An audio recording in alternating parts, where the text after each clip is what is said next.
അപ്പൊ അളിയൻ കാര്യമൊന്നും അറിഞ്ഞില്ലേ? ഇല്ല. എന്നാൽ ഇനി ഞാനത് പറയാം, ആരും ഞെട്ടരുത്. സമൂഹ മാധ്യമങ്ങളിൽ അധിക്ഷേപം നേരിട്ട യുവാവ് ജീവനൊടുക്കിയ കേസിൽ പ്രതിയായ യുവതിക്കായി അന്വേഷണം തുടരുന്നു. എന്തിനാണോ ഇങ്ങനെയുള്ളതിനെ ഉണ്ടാക്കുന്നത്? ഷിംജിത സംസ്ഥാനം വിട്ട് പുറത്തുപോയിട്ടില്ലെന്നാണ് അന്വേഷണ സംഘത്തിന്റെ വിലയിരുത്തൽ. ഒരാവേശത്തിലെടുത്ത് ചാടി വേണ്ടായിരുന്നു അല്ലേ? ഷിംജിത മുൻകൂർ ജാമ്യത്തിന് ശ്രമങ്ങൾ ആരംഭിച്ചതായി സൂചനയുണ്ട്.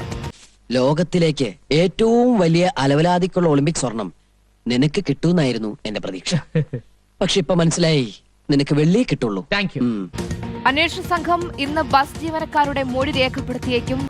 ഈ ഓലപ്പാമ്പ് കണ്ടാലൊന്നും ഉല്ലാസ് കുമാർ പേടിക്കില്ല. ഈ കേസെടുത്ത് ഒരു ദിവസം പിന്നിട്ടിട്ടും ഷിംജിതയെ പോലീസിന് കണ്ടെത്താനായിട്ടില്ലേ? ബസ് ജീവനക്കാരുടെ മൊഴി എത്രത്തോളം നിർണായകമാകും കേസിൽ?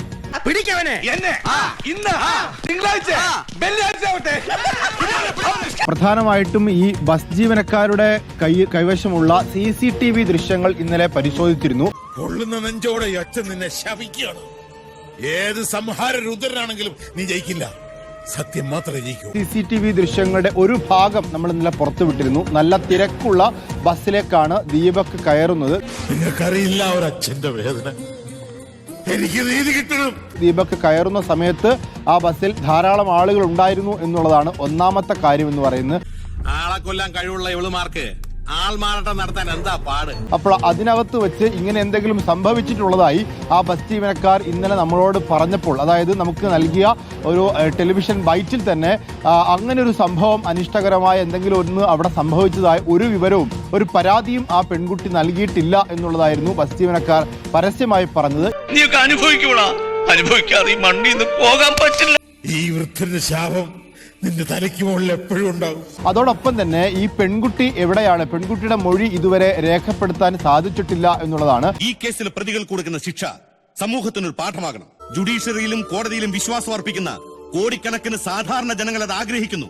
ഇന്നലെ പെൺകുട്ടിയെ വടകരയിൽ എത്തി മൊഴി രേഖപ്പെടുത്തുമെന്നൊക്കെ അറിയിച്ചിരുന്നു. പക്ഷെ അതിന് പോലീസ് ശ്രമിച്ചപ്പോൾ പെൺകുട്ടിയെ കണ്ടുകിട്ടിയിട്ടില്ല എന്നാണ് മനസ്സിലാക്കുന്നത്. ആത്മവിശ്വാസം അമൃതാണ്, പക്ഷെ അധികമാവരുത്. അധികമായാൽ ഇതിനിടയിൽ പെൺകുട്ടി മുൻകൂർ ജാമ്യത്തിനു വേണ്ടി ശ്രമിക്കുകയാണ് എന്നാണ് നമുക്ക് മനസ്സിലാക്കാൻ കഴിയുന്നത്. ഇതുകൊണ്ടൊന്നും ഒരു പ്രയോജനവും ഇല്ല കുഞ്ഞെ.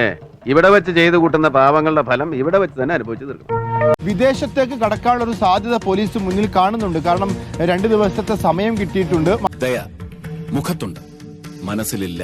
മാത്രവുമല്ല വിദേശത്ത് ചില ബന്ധങ്ങളൊക്കെ ഉള്ള യുവതിയുമാണ്. അപ്പൊ സ്വാഭാവികമായിട്ടും അങ്ങനെ വിദേശത്തേക്ക് കടന്നു കളയാനുള്ള ഒരു സാധ്യതയുണ്ടോ എന്ന് പോലീസ് പരിശോധിക്കുന്നു. നമ്മൾ അടിയുന്നെല്ലാം കാണുന്നത് ഇന്ന് ഇന്നലെയാണോ? മുൻകൂർ ജാമ്യാപേക്ഷ നൽകി ഒളിവിൽ കഴിയുകയാണ് എന്നുള്ളതാണ് മനസ്സിലാക്കാൻ സാധിക്കുന്നത്.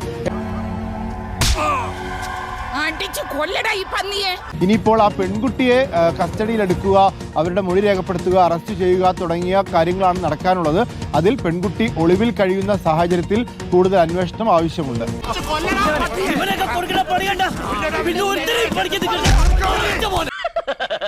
തൽക്കാലം ഇത്രയും മതി. വരട്ടെ.